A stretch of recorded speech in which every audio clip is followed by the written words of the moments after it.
Antes de estruturar, eu queria que venha a pergunta: o que é um artigo acadêmico?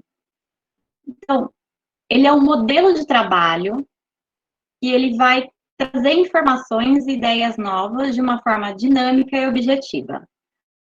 Artigo acadêmico vai ser a mesma coisa que um paper e a mesma coisa que um manuscrito.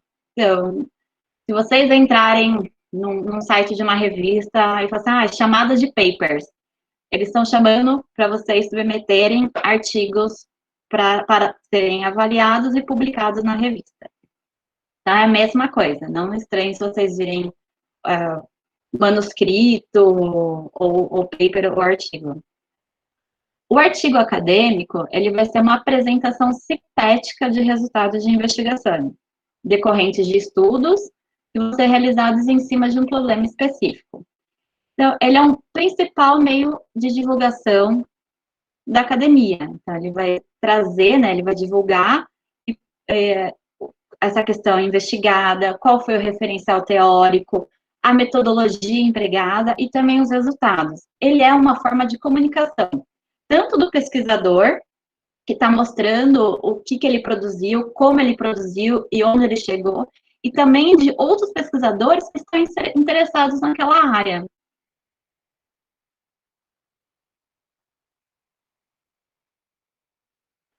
Os artigos acadêmicos, eles vão ter valor para a academia.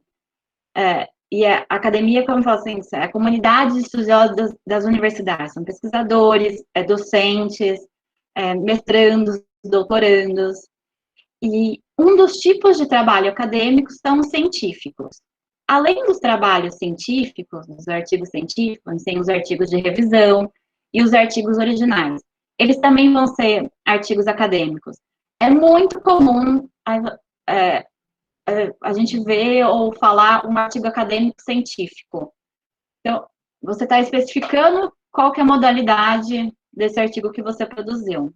O artigo científico, ele vai partir de uma publicação com autoria e vai apresentar e discutir as ideias, os métodos, as técnicas, os processos e os resultados que você tiver em qualquer área de conhecimento. Então, você tem artigo científico nas ciências humanas, nas ciências exatas e nas biológicas. Todas vão produzir artigo científico. Já os artigos de revisão, que é uma outra modalidade de artigo acadêmico, ele vai partir de uma publicação que vai resumir e analisar e discutir informações que já foram publicadas. É muito, um dos títulos pode ser assim, revisão bibliográfica dos avanços das discussões das mudanças climáticas. Então, esse é um artigo de revisão. Aí eu trago alguns exemplos de títulos para vocês. Olha o primeiro. A vacinação de crianças e adolescentes com vírus inativado da gripe inibe a disseminação da gripe em residentes não imunizados de comunidades rurais. Gente, é um título muito grande, ele não está sintetizando absolutamente nada. Então, próxima opção. Vacinação contra a influenza em crianças. Um estudo aleatório. Nessa encomendation, ele não informa nada. Ele não tem informações que vão mostrar se o seu trabalho vai ser interessante de ser lido. Isa. Oi. Ok, a gente está tendo um delayzinho quando você troca o slide. Apareceu agora para mim a questão dos títulos. Você pode retomar daí? Lógico. Tal a vacinação de crianças? Sim, agora sim. Então, vamos lá. Aqui eu trago 3 exemplos de títulos para vocês. Então, o primeiro. A vacinação de crianças e adolescentes com vírus inativados da gripe inibe a disseminação da gripe em residentes não imunizados da comunidades rurais. Olha, eu já cansei só de ler isso aqui. Então, eu vou assim, tem muita palavra, ele tá muito grande.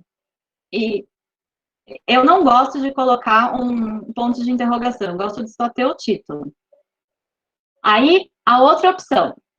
Vacinação contra a influenza em crianças, um estudo aleatório. Que tipo de criança? Qual é a idade da criança? Esse estudo foi feito onde? Então, esse título não vai fornecer informações suficientes sobre o que o manuscrito é. Então, não é interessante também. Aí a terceira opção, efeito da vacinação infantil contra a gripe nas taxas de infecção em comunidades rurais, um estudo randomizado. Então, essa é a última opção, ele vai ser um título eficaz, ele vai ser curto, fácil de entender e ele vai transmitir os aspectos importantes da pesquisa. Aqui ele já fala até qual é a metodologia dele, como que ele colocou, onde está sendo aplicado em comunidades rurais, o que ele quer? A vacinação em crianças, e aí ele junta crianças e adolescentes dentro do infantil, contra a gripe, comunidades rurais. Então, ele já mostra certinho o que vai ser o artigo.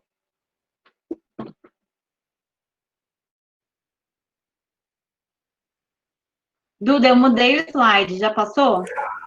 Aqui ainda não, Isa. Agora sim. Então, sobre título, lembrem, transmite os principais tópicos do estudo, ele vai destacar a importância da sua pesquisa, ele vai ser conciso e ele tem que atrair os leitores. Escrever um título não é uma coisa fácil, por isso que eu falo, eu começo por ele, mas depois que eu escrevi todo o meu artigo, eu volto para ele para ver se ele está de acordo com o que eu escrevi. Então, a minha dica, lista o que você está abordando no seu manuscrito. Tenta colocar todos esses itens que você trabalhou no seu título. Se o título ficar longo, vamos começar a cortar. Tenta diminuir sempre as palavras. Um título curto, mas que ele mostre todos os aspectos importantes da sua pesquisa, é a melhor forma de você atrair um leitor. E é também isso também que vai ser uma coisa, quando você for publicar, quando você for submeter o seu artigo, que vai atrair o parecerista ou o editor-chefe da revista e falar assim, olha, esse título é interessante, vou ler o resumo.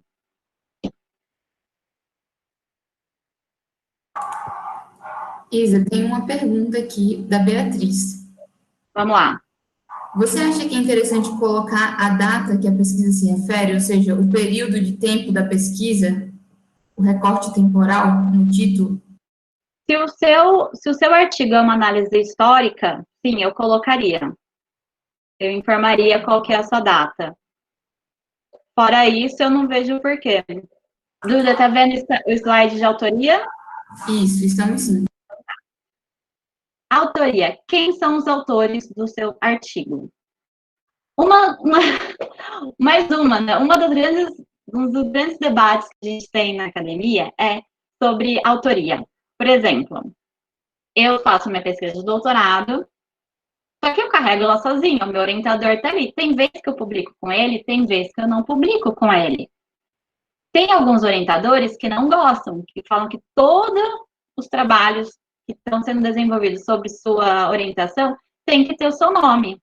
E às vezes ainda surge o caso de o seu orientador ou de alguém do seu grupo de pesquisa falar assim, mas põe o nome de fulano no artigo. Gente, não, você tem que ser honesto com a sua autoria. Só quem é o autor é quem contribuiu para o artigo. E textos com muitos autores, você sabe que tem alguma coisa de errada. Não, assim, não dá certo. Não tem como um artigo ter 30 autores. Assim, alguém só estão colocando o nome para contar ponto. E fora, tem revista que ainda restringe o número de autores. Assim, a última que eu publiquei eram até 3 autores. E uma outra coisa que dá muita controvérsia é sobre a ordem dos autores.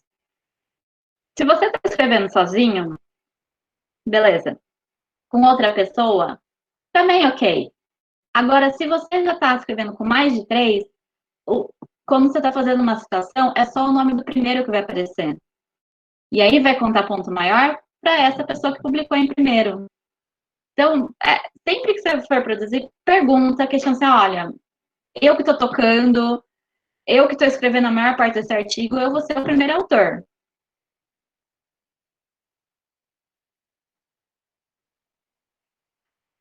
E Os autores, então, eles são as pessoas que realmente estão participando para tornar público toda essa pesquisa, é quem está contribuindo para tudo do artigo, desde a concepção, planejamento, a análise, a interpretação de dados, e também é quem contribui para o rascunho, na revisão crítica do conteúdo, quem participa das discussões, quem ajuda a fazer a versão final do artigo, quem está ali acompanhando todo o processo de alterações, como você submete. Então, tomem cuidado, não fiquem inserindo o nome de pessoas nos seus artigos. Se você fez o trabalho, tá? Você fez 90% do trabalho, você é o primeiro autor. Agora, se você fez 30% do trabalho, não venha pedir o primeiro nome no autor.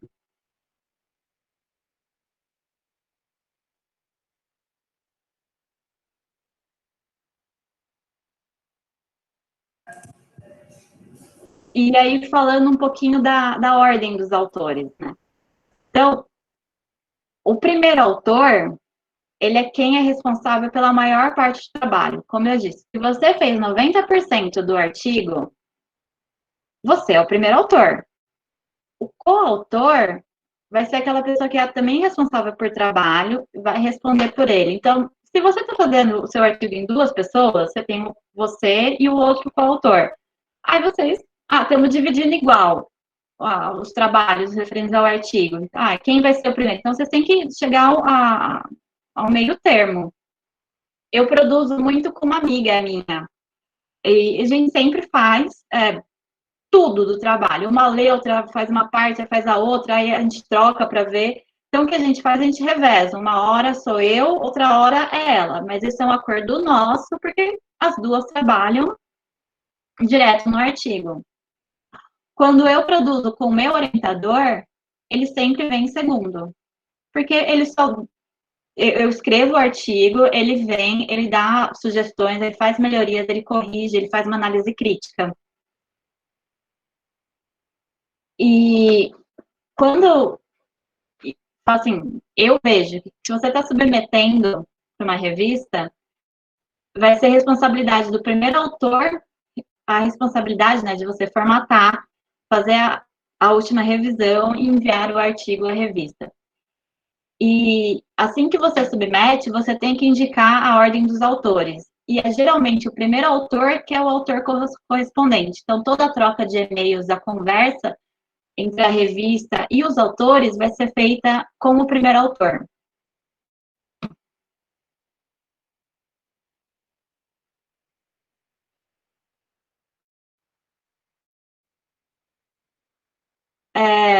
Ainda sobre a autoria. Então, não se esqueçam de verificar as normas da revista quanto ao limite de artigo, de autores por artigo. Como eu disse, tem revistas que limitam. Eu passei por uma que foram só 3 pessoas. Se você é discente, conversa com o seu orientador, se ele quer entrar como coautor. Tem orientador que gosta, tem orientador que não gosta. Isso é um acordo entre vocês dois. Não se esqueçam de apresentar sempre a afiliação dos autores. Quando eu falo de afiliação, isso se refere à universidade, ao departamento, ao centro de pesquisa e também à localidade. E, às vezes, dependendo da revista, elas pedem o e-mail de cada autor, e esse e-mail pode ser o e-mail institucional. Então, por exemplo, eu tenho o meu e-mail pessoal, do Hotmail, mas quando a revista pede, eu sempre uso o e-mail da USP. E aí, eu estou trazendo para vocês 2 exemplos de artigos meus. Duda, já chegou no slide Sim, dos dois? vamos ver os artigos. Então, ótimo. No primeiro, de Cidades e Mudanças Climáticas, na capa só veio o meu nome e o do meu orientador. Eu como primeiro e ele em segundo. Não teve nem mais uma informação sobre a instituição ou e-mail institucional. Já no outro, né, sou eu e mais 2 colegas, ele pediu as nossas informações sobre a filiação, então tá ali, Universidade de São Paulo, Faculdade de Filosofia, Departamento de Geografia, a cidade, o Brasil, o meu e-mail institucional e ainda pedi o ORCID. O ORCID, eu brinco que ele é tipo o CPF e o RG dos pesquisadores. Quando você entra no CID e digita todo o número que está ali, você consegue ver todas as publicações de cada autor. E muitas revistas, elas pedem para você informar. Ele é um padrão internacional, não é usado só aqui no Brasil. Pessoal, alguma dúvida sobre a autoria? Isa, tem uma dúvida, sim, da Stephanie. Ela está perguntando, como eu faço para criar eu acho que é um OCID. O ORCID, você tem que entrar no site do ORCID e preencher as informações dele. Não é a instituição de ensino que você participa que cria, você. É responsabilidade do pesquisador fazer esse cadastro. E aí, toda hora que você começar a publicar, lembra de informar o número que o ORCID criar para você, para ele ficar registrado nas suas publicações. Tudo bem, então? Posso continuar? Pode sim. Eu vou disponibilizar aqui o link para quem quiser do cadastro do site do ORCID. Então, vamos lá. Agora, sobre resumo. Depois do título, a segunda coisa que vão ler do seu trabalho vai ser o resumo. Então, ele vai ser um dos primeiros responsáveis por convencer qualquer pessoa que o seu paper vale a pena ser lido e vale a pena a ser levado no processo de revisão. Quando você submete o seu artigo para uma revista, o editor, o primeiro editor que faz a análise, ele não vai ler o seu trabalho inteiro. Ele vai ler primeiro o seu título, se é interessante ou não, e aí ele vai ler o seu resumo. Se o seu resumo não estiver bem, ele não vai nem passar o seu artigo para uma revisão. Aí ele já vai ser rejeitado assim de cara. E quando você faz uma análise bibliométrica também, ele é uma das formas que você consegue mensurar a qualidade de um artigo. Então, o que você espera de um resumo? Que ele seja escrito de uma forma que ele possa ser lido independente do resto do texto.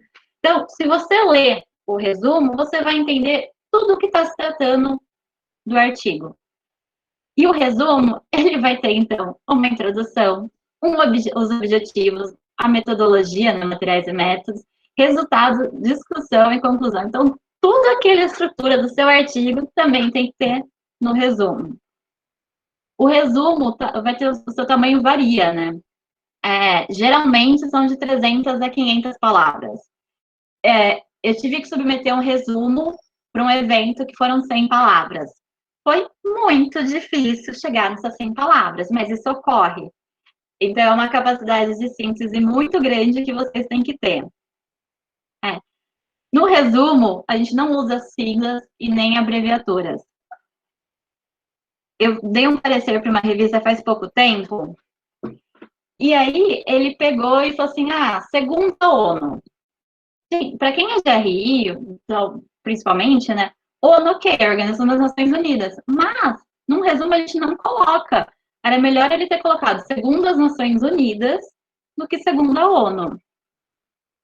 E no resumo, a gente também não pode ter figuras, tabelas, notas e muito menos citações. Resumos com citações, eles são excluídos de processos de análise e revisão das revistas, assim, direto. E também o resumo, ele vai ser formatado de forma que as frases estão reunidas num parágrafo único, de acordo com as normas editoriais das revistas. Então, você não vai ver... Você vai ver ele, tipo, aglutinado, vai parecer um bolinho tudo junto. E aí eu trago aqui para vocês 3 exemplos de resumos de artigos meus. No primeiro, em cima, ele está falando sobre a questão da Convenção da Diversidade Biológica. Aí vocês podem ver que eu coloquei o CDB entre parênteses, mas eu expliquei do que se tratava antes. Eu não joguei a sigla direto. Isso é uma tática, né, uma estratégia que a gente tem, se você vai repetir muito aquela informação. Então, eu usei Convenção da Diversidade Biológica primeiro e informei qual era a sigla. Aí depois, aqui embaixo, eu usei CDB de novo. E o que eu fiz com isso? Eu ganhei espaço, mas eu informei do que se tratava. Aí, no de baixo, eu fiz a mesma coisa. Ó, Objetivo de Desenvolvimento Sustentável, ODS, e lá embaixo eu só coloquei ODS. Isso é o matar. Então, eu não jogo direto a sigla. Você coloca o que ela se refere primeiro. Para a pessoa que está lendo, ela entender do que está acontecendo. Você ganha espaço. Pensa que se você tem 500 palavras, de 3 eu fiquei só com uma. E depois o outro artigo que eu tenho é sobre de mudanças climáticas, que foi daquele até que eu apresentei a capa. Além dos resumos em texto, agora as revistas elas estão adotando duas novas formas de você apresentar o seu resumo. Um que é o vídeo resumo e o outro que é o resumo gráfico. Eu ainda não usei o resumo gráfico, ele está muito mais, ele é muito mais comum em física e até em matemática. Em RI eu ainda não encontrei nenhum, mas em RI a Meridiano, ela está cobrando dos autores que eles enviem o vídeo resumo, e a Revista Brasileira de Política Internacional, que é, eu diria que é a principal revista de relações internacionais do Brasil, ela também está cobrando isso dos autores. Bom, o Abstract, que é a versão de resumo do seu inglês, e outras revistas, elas também cobram o espanhol e o francês. Eu nunca peguei caso de revista pedindo francês, mas de espanhol já. E aqui eu deixei o link acho que é da Meridiano, que ela mostra como você faz um vídeo resumo. Pessoal, alguma dúvida sobre resumos? A Rafaela perguntou aqui se, eu acho que inclusive você já até respondeu, mas vamos lá. Pode usar no resumo o nome por extenso e depois a abreviatura, por exemplo, Organização das Nações Unidas, entre parênteses, ONU. Sim, pode, Rafa. Isso é até uma das coisas que eu faço. Eu faço isso principalmente se eu vou usar várias vezes isso no resumo. Por exemplo, eu tenho que citar várias vezes ONU. Então, eu informo do que se trata, aí eu vou jogando isso ao longo do texto, mas nunca direto a sigla. Mais alguma? Vamos ver se alguém escreve aqui, por enquanto, não. Bom, então eu vou continuar, tudo bem? Vamos lá, sobre as palavras-chave. As palavras-chave vão ser elas que vão, quando você está buscando, você vai encontrar seu trabalho. Então, elas vão facilitar a recuperação do seu trabalho e vão dar visibilidade. Toda vez que você pensar nas palavras-chave, pense em português e inglês. Na hora que você for apresentar, elas são separadas geralmente por ponto e vírgula, mas isso vale sempre vocês consultarem as regras da revista. E elas vão trazer todo o conteúdo do seu artigo de uma forma controlada, geralmente de 3 a 5 palavras. Eu mandei para um evento que ele pedia 10 palavras-chave. Chegou uma hora que eu não tinha nem mais palavras-chave para colocar. Eu acho que nos meus eu geralmente fico em 5. Palavra-chave não tem muito segredo. Até quando você está pesquisando, fazendo um levantamento bibliográfico, você usa palavras-chave, né, para encontrar. Mas se alguém tiver alguma dúvida sobre isso, dúvida acho que não tem nenhuma, né? Então eu vou tocar para a introdução. Isso, por enquanto ainda não tem dúvida. Ó, o que é a introdução do seu texto? Então, ela vai ser, eu diria que o primeiro parágrafo do artigo. Então, a primeira coisa que você diz numa apresentação oral. Ou a primeira coisa que as pessoas veem, ouvem, experimentam sobre a sua pesquisa. Depois que ela leu o seu título, o seu resumo, ela vai se atentar à introdução do seu texto. E é nessa introdução que você tem que mostrar por que seu artigo é interessante, quais são as limitações do seu estudo e quais são os seus objetivos do trabalho. Você vai situar o leitor no tema, você vai apresentar a natureza do seu trabalho, o campo, né, de estudo investigado. Você vai fazer uma revisão brevemente da literatura.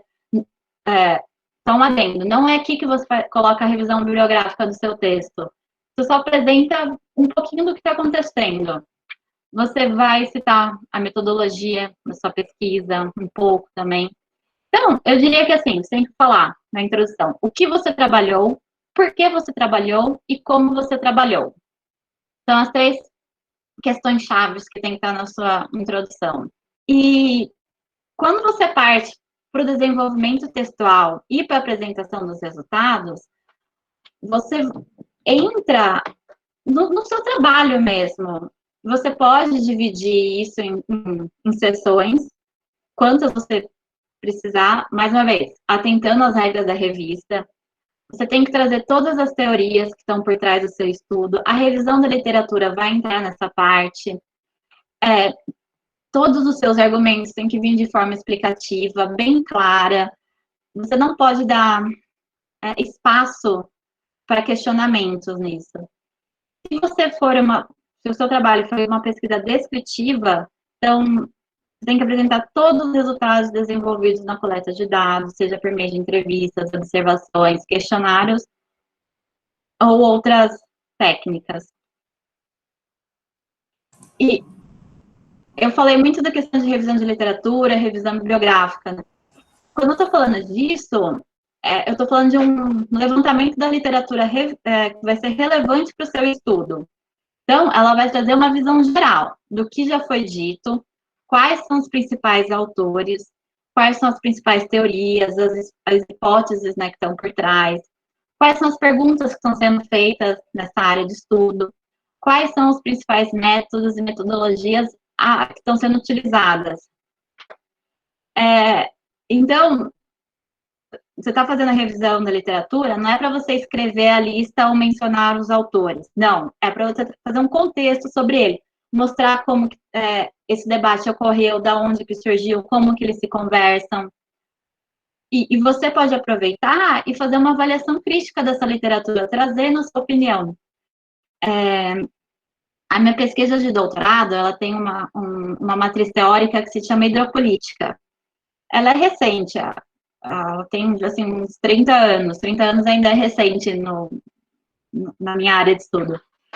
E aí, uns 15 anos para trás, surgiu uma rixa entre os principais autores da área, e aí eles escreveram inúmeros artigos, um questionando o outro, e foi um debate tão rico entre os dois, que isso tem que ser mostrado em qualquer revisão de literatura sobre hidropolítica.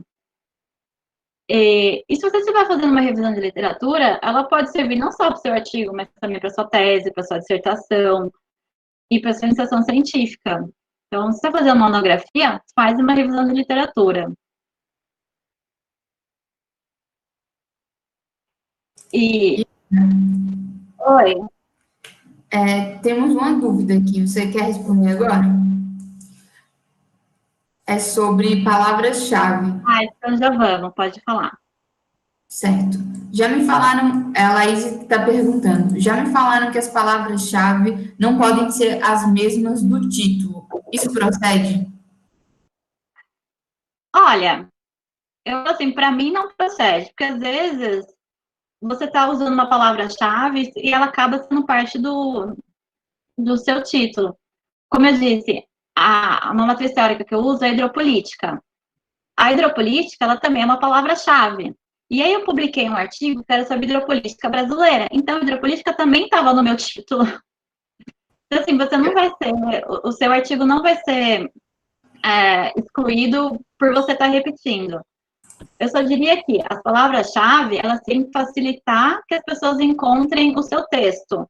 Quando está buscando, quando você está fazendo sua busca no Google Academics ou no Web of Science, eles vão colocar as palavras-chave, vão fazer as combinações, e aí o seu texto vai ser encontrado por ali.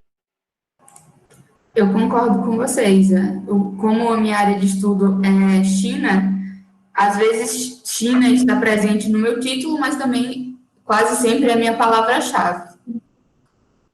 Então, eu nunca vi, olha, eu nunca rejeitei um trabalho por ele ter a mesma palavra-chave, a mesma palavra no título e na palavra-chave.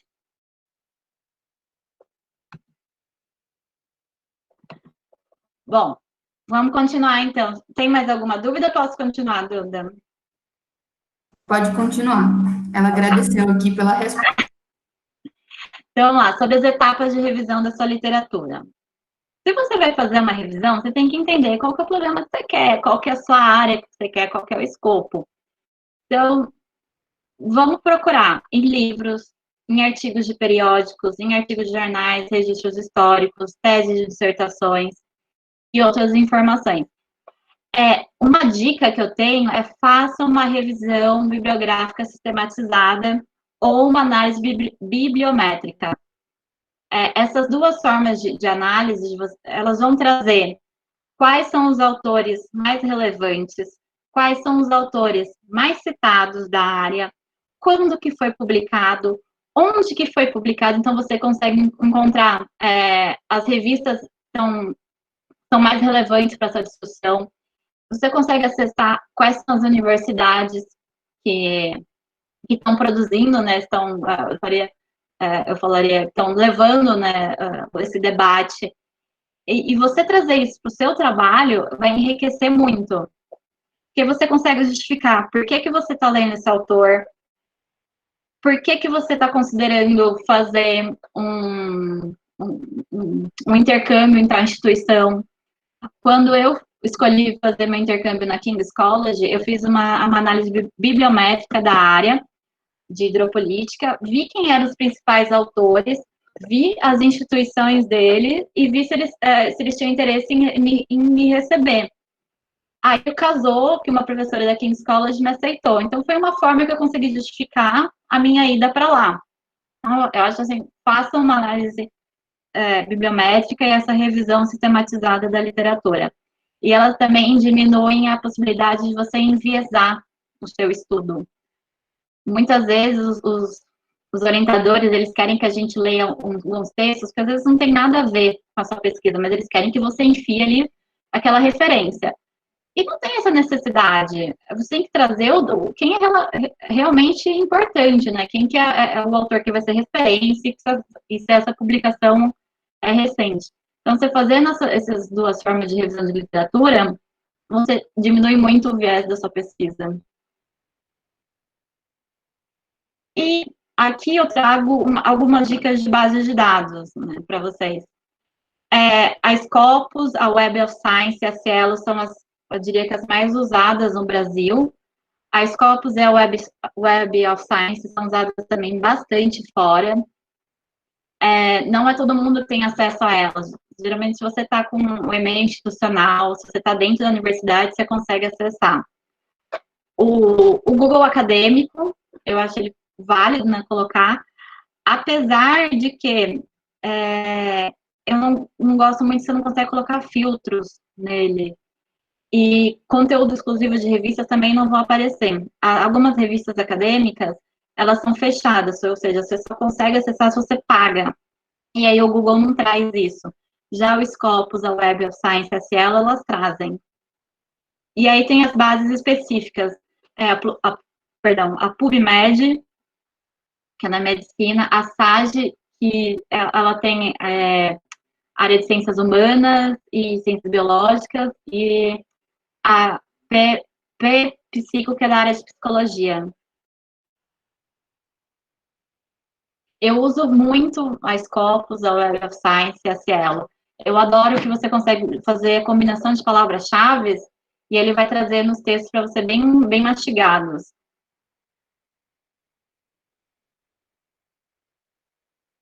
Bom, metodologia, que me fizeram algumas perguntas. Primeira coisa, metodologia é igual a procedimentos metodológicos, que é igual materiais e métodos. Então, quando você fala você está se referenciando aos outros, não estranhe. Toda pesquisa científica, ela tem que obedecer critérios, né? E esses critérios vão mostrar também um pouco da sua qualidade. Você está falando de metodologia, é você explicar como você obteve e como você analisou os seus resultados. Todo artigo tem que ter uma seção de metodologia. Nem que for um parágrafo de você explicando qual que foi a sua metodologia.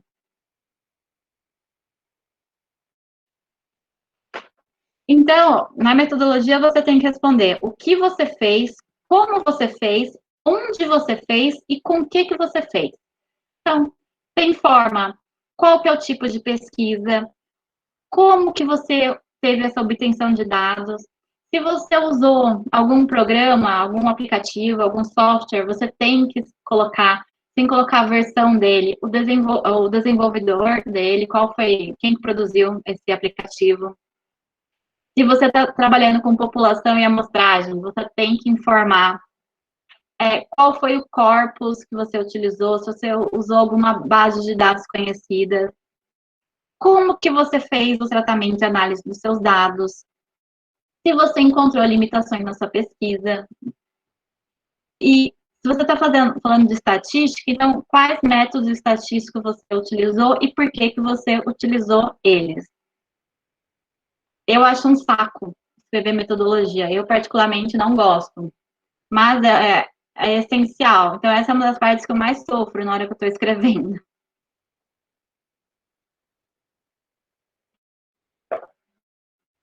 E aí me perguntaram sobre os tipos de pesquisa, né? Tipos de metodologia. Como eu falei, ela é bem complicada. Você pode e deve classificar a sua pesquisa quanto à abordagem dela, quanto à natureza, quanto aos objetivos e quanto aos procedimentos. Então, abordagem. A primeira coisa, se ela é qualitativa ou quantitativa. Depois, você ainda tem que informar se a sua pesquisa ela é básica ou se ela é aplicada. Em seguida, sobre os objetivos, se ela vai ser uma pesquisa exploratória, descritiva ou explicativa. E quanto aos procedimentos? Um procedimento é uma lista.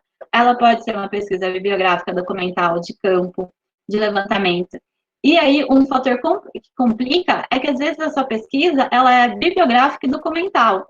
A minha pesquisa de doutorado ela é uma pesquisa qualitativa, ela é básica e aplicada, ela é exploratória, descritiva e explicativa, e em relação aos procedimentos, ela é bibliográfica, documental, de campo e de levantamento. E um estudo de caso e participante, porque eu faço entrevistas. Então, assim, fazer metodologia não é uma coisa fácil, ela dá trabalho. Mas isso é uma coisa que o pesquisador tem que, tem que sofrer, ela tem que aprender para colocar. Se eu pego um artigo que não tem a parte da metodologia, eu nem passo ele para a próxima revisão.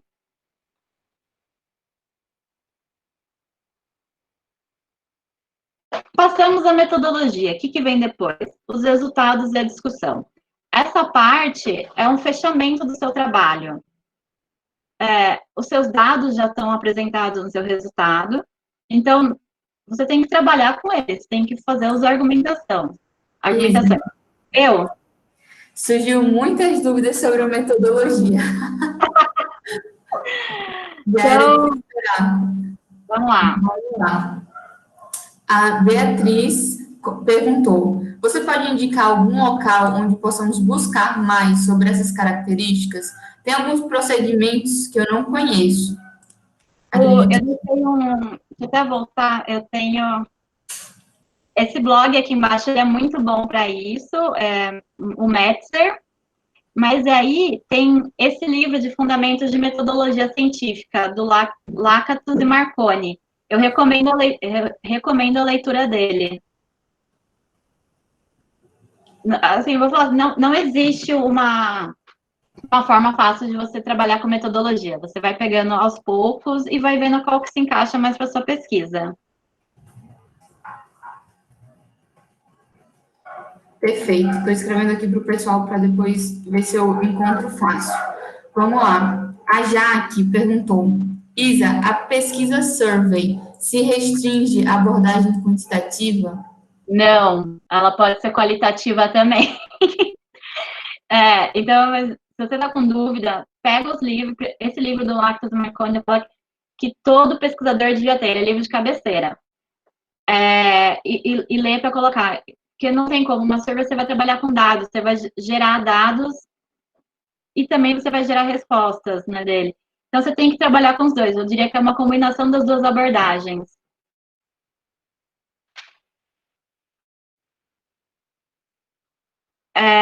Tem mais alguma outra, Duda? Tem sim, desculpa, meu microfone estava desligado. Vamos lá. A Laís perguntou: quais referências sobre metodologia você indica? Você já está indicando. E a Beatriz perguntou: outra dúvida sobre metodologia. Ela é escrita dentro do texto ou é necessário uma parte específica com o título Metodologia? Depende da revista que você está submetendo, depende do formato do artigo que você está escrevendo. Se algumas revistas elas colocam em posição de limites de página. Então, o que, que eu faço? Eu faço um parágrafo de metodologia e coloco na introdução. Se ela pede, já que você informe uma sessão de metodologia, aí eu escrevo a metodologia em uma sessão separada. Por isso que eu falo, é muito importante vocês lerem e prestar atenção nas normas das revistas que vocês estão pensando em publicar ou do evento que você está pensando em submeter seu trabalho. A Jaque respondeu aqui: obrigada, Isa, que tive um artigo avaliado essa semana que eu fiz a combinação das abordagens, mas o avaliador disse que survey é restrito ao quantitativo e com isso ele me confundiu.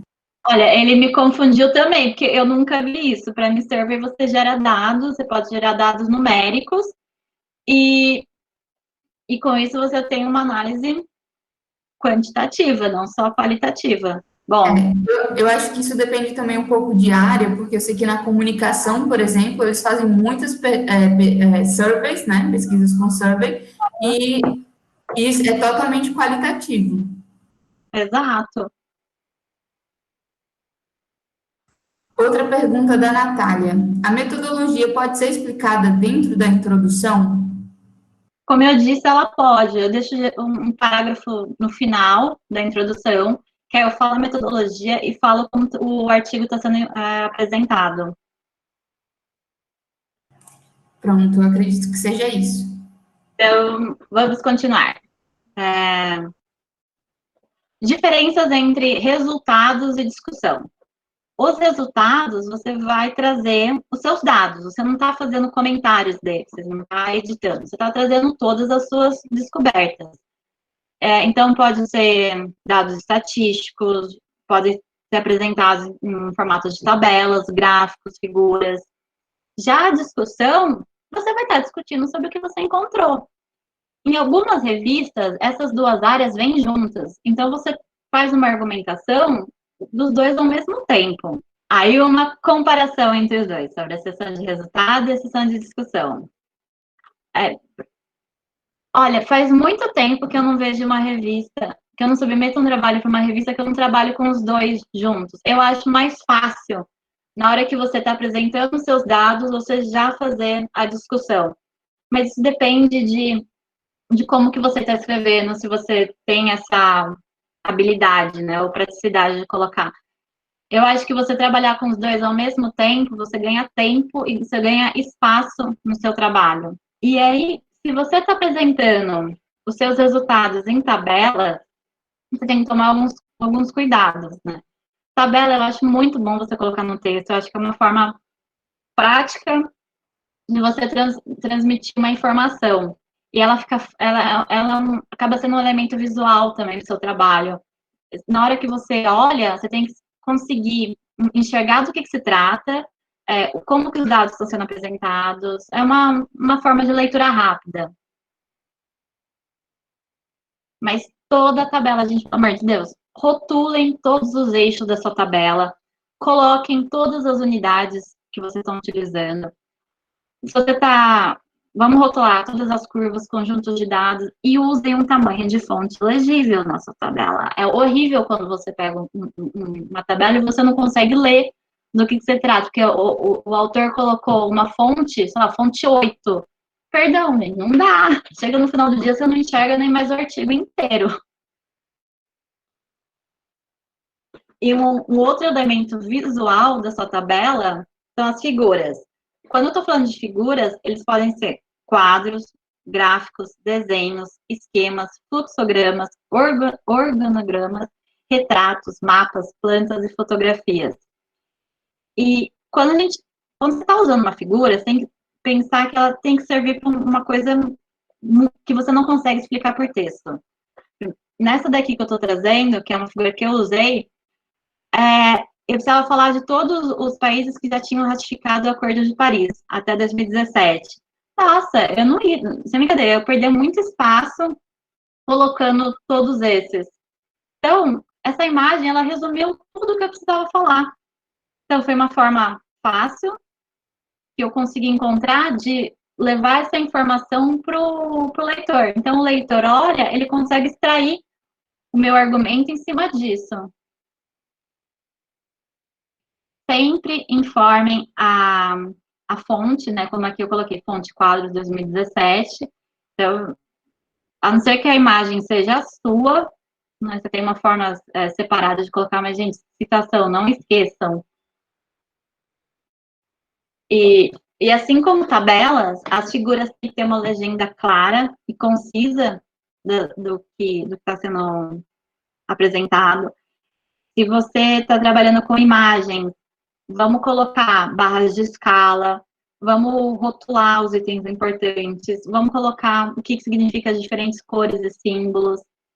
Se é mapa, vamos trazer latitude e longitude, barras de escala, adicionar também legenda. E, pelo amor de Deus, vamos ver sempre o contraste da imagem e o brilho, tomar cuidado com isso. Porque, às vezes você pega uma imagem em preto e branco, mas aí as escalas dela estão tudo no preto, você não consegue identificar do que o autor está falando. Então, usem cores que não sejam tão próximas. Isa, Eu. tem pergunta aqui. A Beatriz mandou uma dúvida, já que você mencionou tabelas. A minha pesquisa é sobre a negligência de julgamento brasileiro perante as recomendações da Comissão Interamericana de Direitos Humanos em relação ao caso Carandiru. E gostaria de colocar uma linha do tempo comparando o que foi feito no Brasil e o que foi feito na comissão, mas não sei se ficaria muito deslocado. Nunca vi uma linha do tempo em um trabalho acadêmico. Para ser mais objetivo aqui, para quem não conhece o tema, é um recorte temporal bem grande. Olha, Beatriz, eu colocaria o meu estudo de caso, ele começa na década de 50 e vem até agora. E eu faço uma análise de tratados que foram estabelecidos entre 5 países. Eu montei uma tabela com essa análise temporal, porque ficava muito mais fácil de eu apresentar o que estava sendo discutido, como que avançou, como que regressou. Então, eu acho muito válido você colocar. Mas essa linha do tempo, pense em formatar ela em uma tabela, não numa imagem. E aí você coloca, de um lado, você colocaria, perdão, numa coluna, você colocaria os anos, e aí, na outra coluna, o que aconteceu em cada ano. Eu acho que ficaria mais fácil de quem está lendo entender o seu trabalho. Ela agradeceu e falou que vai adaptar a isso. Então, tá. Bom, uma das últimas partes do nosso trabalho, do nosso artigo, a conclusão. Conclusão é um fechamento. Você jamais deve inserir dados ou informações que não tenham sido apresentadas anteriormente. Gente, eu quero morrer, sem brincadeira, eu quero morrer quando eu tô lendo para dar parecer e o autor vem e me coloca uma citação na conclusão. Não, conclusão você jamais usa citação. Você tem que colocar o seu ponto de vista dali. É o fechamento do seu trabalho. A gente quer ver você sintetizar todas as informações e concluir de uma forma clara e objetiva e relacionando todas as ideias que você apresentou no seu texto, né? E um adicional é você fazer comentários sobre possibilidades de pesquisa. Você, olha, eu cheguei nesse resultado e eu não encontrei uma solução, não encontrei uma resposta para isso.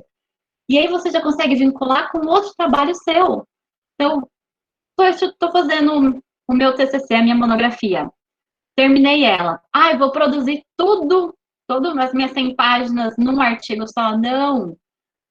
Vamos fazer um recorte dele. Aí, na hora que você estiver terminando o primeiro, já puxa o gancho para o segundo. Isso é uma forma de você aproveitar todo o trabalho que você tem. E aí, para vocês visualizarem, né, qual que é um mapa conceitual, né, de um artigo acadêmico. Tudo que você discorreu na sua introdução, ali na sua fundamentação teórica, nos seus resultados e na sua discussão, tem que estar nas suas considerações finais. Então, na introdução, contextualizamos, trouxemos as questões de pesquisas, os objetivos, a justificativa do nosso trabalho, colocamos um pouco da nossa fundamentação teórica, depois partimos para os nossos procedimentos metodológicos. Tudo isso tem que fechar nas suas considerações. Se a introdução é a abertura do seu trabalho, considerações é o fechamento. Você não pode deixar resultados não explicados nisso. Tem que estar tudo muito bem justificado. Eu gosto muito desse mapa conceitual. Eu acho que ele sintetiza bem. E aí, depois que você concluiu, você tem que fazer as referências das obras que você citou ao longo do texto. Então, tudo que você citou tem que ser referenciado. Não existe uma forma única e rígida para as referências bibliográficas. Então, você tem sistemas que são mais comuns de serem usados, mais adotados. Aqui no Brasil, a gente usa muito a ABNT, que é a da Associação Brasileira de Normas Técnicas. Mas você tem o Vancouver, o APA, Chicago, tem várias formas. Vale sempre consultar o que a revista, o que o periódico, o que o congresso que você está submetendo no seu trabalho pede. As revistas informam isso. Eles têm uma seção que eles colocam o que eles esperam, qual que é o modelo que eles esperam que vocês sigam. E, Isa, como eu disse, a gente tem mais uma pergunta aqui. A Laís mandou: existe uma proporcionalidade entre a conclusão e a introdução, ou a conclusão é sempre menor? olha, eu gosto de. Se você conseguir sintetizar a sua conclusão em 2 parágrafos bem feitos, ok, eu não vejo problema por que não. Mas eu não colocaria uma conclusão muito grande, porque muitas das coisas poderiam estar dentro dos seus resultados e das suas discussões. Pense que a conclusão tem que ser uma coisa concisa, tem que ser um fechamento mesmo. Eu não sei se eu respondi sua pergunta nesse aspecto, Laís. Ó, eu já tive conclusão. As minhas conclusões geralmente ficam em torno de uma página e meia. E a introdução também, uma página e meia. Colocar assim. Então, no que eu escrevo tem um tamanho igual. Mas eu já vi pessoas escrevendo menos de introdução e mais de conclusão e vice-versa. Ela falou que foi respondida e agradeceu. Então, tá bom. Então, vamos lá, das referências. Somente os artigos que foram citados em seu trabalho. Então, traz a melhor literatura, uma literatura atualizada, pensa na relevância dela, não exagera no tamanho das referências, até porque o seu artigo ele tem um número restrito de páginas. Vamos evitar autocitações ao longo do texto. Eu sei que tem muita gente que faz, é muito comum colocar, a não ser que você seja referência na área, aí não tem como você escapar. Verifique se todas as suas referências vão estar de acordo com a norma que a revista estiver pedindo, se elas vão estar em conformidade com o estilo da publicação. E, gente, usa o software de apoio. Tem o Zotero, tem o EndNote, o Mendeley, e até o Word. Você já consegue fazer uma base de dados com as suas citações e ele já formata maravilhosamente no seu trabalho. Eu recomendo muito vocês usarem, vocês ganham muito tempo. Eu não lembro quais são pagos e quais não são. Eu uso o Word, porque para mim o Word está ótimo. E aí, se tá alguma coisa fora do lugar, eu só arrumo.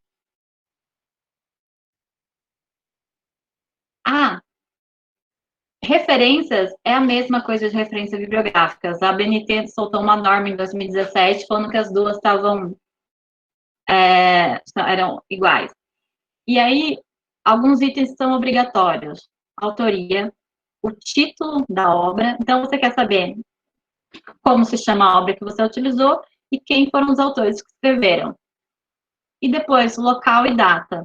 E aí, aqui eu trago só um exemplo de como seria uma referência bibliográfica. Então, você tem São Paulo, Prefeitura Municipal de São Paulo, né, Secretaria de Cultura, dados sobre os aspectos culturais São Paulo 2017. Então, você tem quem é o autor, qual que é o título da obra, o local e a data. A gente ficou muito... Eu não consegui uma síntese maior, mas depois, se vocês quiserem, eu compartilho essa imagem com vocês, que ela faz um resuminho de como que as normas da ABNT têm que seguir. Então, você tem normas específicas para artigos periódicos, para livros só de um autor, com mais de 3 autores, com até 3 autores. Aí tem questão de legislação, se é um artigo apresentado em evento, se é em monografia, se é referência de site, se não foi publicado, só está no site, se é artigo de revista, artigo de jornal. A ABNT tem regra para posts de Instagram, para Twitter. Então, você pode utilizar isso no seu trabalho. Então, vale sempre a pena você entrar nas normas da ABNT e dar uma consultada. Não é fácil você escrever, formatar certinho, leva um certo tempo, mas com prática, depois das referências, é comum você ter uma sessão de agradecimentos. Nessa sessão de agradecimentos, você tem que colocar colaboração técnica, contribuições que você recebeu de algum autor, né? Não autor, mas, por exemplo, um chefe de departamento que ele ajudou. E os agradecimentos valem muito para a questão de apoio financeiro que você recebeu. Então, se você tem uma bolsa de pesquisa, sempre agradece a instituição que está te bancando. Então, aqui são 2 exemplos. Eu sou bolsista da FAPESP e sempre que eu publico alguma coisa, eu faço uma referência e agradeço a ela. Então, eu falo o nome da fundação, qual que é o meu projeto, e a FAPESP, ela pede que a gente informe que as opiniões, hipóteses e conclusões não são de autoria dos autores e não refletem a visão da FAPESP. Isso é uma forma que eles têm de não sofrer processos no futuro. E aí, uma outra publicação que eu tive, então ele fala, um dos autores teve apoio do CNPq. Então, eu informei do CNPq e informei das minhas 2 bolsas que eu tive na FAPESP. Uma foi a que eu tenho agora e a outra foi quando eu estava no exterior. Então, sempre coloca, não esquece de agradecer.